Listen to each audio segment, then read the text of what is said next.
Praise the Lord. Hallelujah. പ്രിയ സഹോദരങ്ങളെ, ഇന്നലെ നിങ്ങൾ കുറച്ച് പേരൊക്കെ അച്ഛനെ വിളിച്ചു കേട്ടോ, ശുശ്രൂഷയിലൊക്കെ പങ്കെടുത്തു എന്നൊക്കെ പറഞ്ഞതിൽ പ്രത്യേകം നന്ദി. ഹല്ലേലൂയ. കോട്ടയിൽ ആ സ്റ്റേജിൽ കയറിയപ്പോൾ തന്നെ കേട്ടോ ഭയങ്കരമായിട്ടുള്ളൊരു അനോയിൻറ്റിങ്ങും ഒരു അഭിഷേകമൊക്കെ.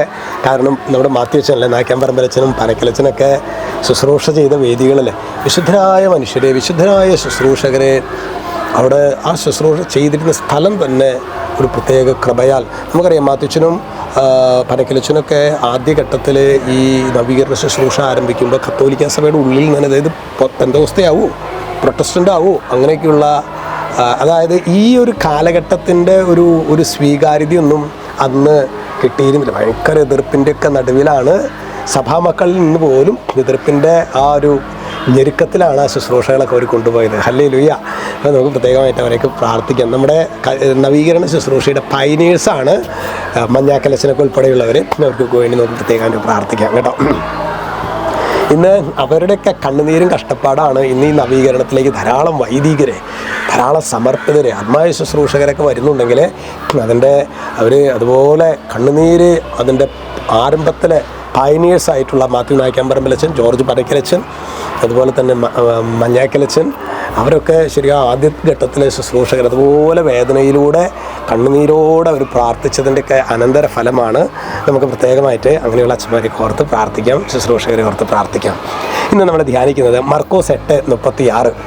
അതാണ് ശരിക്കും പറഞ്ഞു കഴിഞ്ഞാൽ ഈ അച്ഛന്മാരൊക്കെ, ഈ മാത്യുച്ചനും പനക്കലച്ചനൊക്കെ അവരുടെ ജീവിതം വ്യയം ചെയ്യാനുള്ള വചനമാണ് നമ്മളിപ്പോൾ ഇന്ന് പഠിക്കുന്നത്. ഒരുവൻ ലോകം മുഴുവൻ നേടിയാലും തൻ്റെ ആത്മാവിനെ നഷ്ടപ്പെടുത്തിയാൽ അതുകൊണ്ട് അവന് എന്ത് പ്രയോജനം? അതായത് ഈ ലോകത്തിൽ ചിലപ്പോഴൊക്കെ നമ്മൾ ഈ ഒരു കാലഘട്ടത്തിലെ പ്രത്യേകതയില്ലേ സഹോദരങ്ങളെ, സമ്പത്തുള്ളവർ സമ്പത്തിൽ നിന്ന് കയറി പോവുകയാണ് അല്ലേ. ചിലപ്പോഴൊക്കെ നമ്മുടെ ഉള്ളിൻ്റെ ഉള്ളിൽ ആഗ്രഹം, എനിക്ക് എങ്ങനെയും 4 പൈസ ഉണ്ടാക്കിയിട്ട് വേണം സമൂഹത്തിൽ ഒരു BMW വന്ന് ഒരു വില ഇന്നലേക്ക് ഒന്ന് കാണിക്കാനായിട്ട്. പ്രിയ സഹോദരങ്ങളെ, വചനം എത്ര കൃത്യമായിട്ട് പറയുന്നു. ഒരുവൻ ലോകം മുഴുവൻ നേടിയാലും തൻ്റെ ആത്മാവിനെ നഷ്ടപ്പെടുത്തിയാൽ ഈ നേടിയത് കൊണ്ട് അവന് എന്ത് പ്രയോജനം? എൻ്റെ മക്കൾക്ക് ഇത് മനസ്സിലാകുന്നില്ലല്ലോ. അപ്പോൾ അതുകൊണ്ട് പ്രിയ സഹോദരങ്ങളെ, ഇന്ന് ശനിയാഴ്ച ദിവസമല്ലേ, നമുക്ക് പ്രത്യേകമായിട്ട് അമ്മയോട് ചേർന്ന് പ്രാർത്ഥിക്കാം. അമ്മേ, ഞങ്ങൾക്ക് ലോകത്തിൻ്റെ ഭ്രമം, ലോകം ഭ്രമിപ്പിക്കുന്നതിനനുസരിച്ചിട്ട് മൂവ് ചെയ്യാനുള്ള ഒരാഗ്രഹം ഞങ്ങളുടെ ഉള്ളിലുണ്ട്.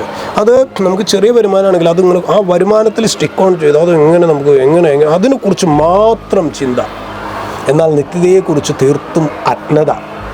പ്രിയ സഹോദരങ്ങളെ, നമുക്ക് ഈ ഒരു മേഖലയെക്കുറിച്ചിട്ട് പരിശുദ്ധാത്മാവിനോട് പറയുന്നത്, ദൈവമേ, നമ്മൾക്ക് നിത്യതയെക്കുറിച്ച് ധ്യാനിക്കാൻ ഈ ലോകത്തിലായിരിക്കുമ്പോൾ തന്നെ ആരോഗ്യമുള്ള സമയത്ത് ഞാനൊരു കാര്യം നിങ്ങളോട് പറയാം സഹോദരങ്ങളെ, ആരോഗ്യമുള്ള സമയത്ത് നിത്യതയെക്കുറിച്ച് നിനക്ക് ചിന്തിക്കാൻ പറ്റുന്നില്ലെങ്കിൽ, ധ്യാനിക്കാൻ പറ്റുന്നില്ലെങ്കിൽ, നീ കിടപ്പ് രോഗിയായതിനു ശേഷം നിനക്ക് നിത്യതയെക്കുറിച്ച് ധ്യാനിക്കാമെന്നെങ്കിലും നീ ചിന്തിക്കുന്നുണ്ടെങ്കിൽ കുഞ്ഞേ, അത് മണ്ടത്തരമാണ്. നിങ്ങൾക്ക് ചിന്തിക്കാൻ പോലും പറ്റില്ല. കിടപ്പ് രോഗിയായ നിൻ്റെ ജീവിതം അയ്യോ അയ്യോ അയ്യോ എന്ന് പറഞ്ഞ് കഴിയുന്നതല്ലാതെ ആരോഗ്യമുള്ള സമയത്ത് ആരോഗ്യമുള്ള സമയത്ത് ഉത്തമമായ ബോധ്യങ്ങൾക്ക് വേണ്ടി ആഗ്രഹിക്കാത്തവന് ആരോഗ്യം നഷ്ടപ്പെട്ടാൽ ഇതൊക്കെ നേടിയെടുക്കാൻ പറ്റുമെന്ന് നിങ്ങൾ ആരെങ്കിലും വിചാരിക്കുന്നുണ്ടെങ്കിൽ അതൊന്നും നടക്കണ കാര്യമില്ല മക്കളെ. അതുകൊണ്ട് നമുക്ക് ആത്മാർത്ഥമായിട്ട് പ്രാർത്ഥിക്കാം. ഒരു ലോകം മുഴുവൻ നേടിയാലും തൻ്റെ ആത്മാവിനെ നഷ്ടപ്പെടുത്തിയാൽ അതുകൊണ്ട് ഈ നേടിയത് കൊണ്ട് അവന് എന്ത് പ്രയോജനം? അവൾക്ക് എന്ത് പ്രയോജനം? ദൈവമേ, ഈ വചനത്തിൻ്റെ ഒരു ഉൾപ്പൊരുൾ ഞങ്ങൾക്ക് വെളിപ്പെടുത്തി തരണമേ. രക്ഷിതാവായ യേശുക്രിസ്തുവിൻ്റെ നാമത്തിൽ ആശീർവദിക്കുന്നു ഇപ്പോഴും എന്നേക്കും. ആമേൻ.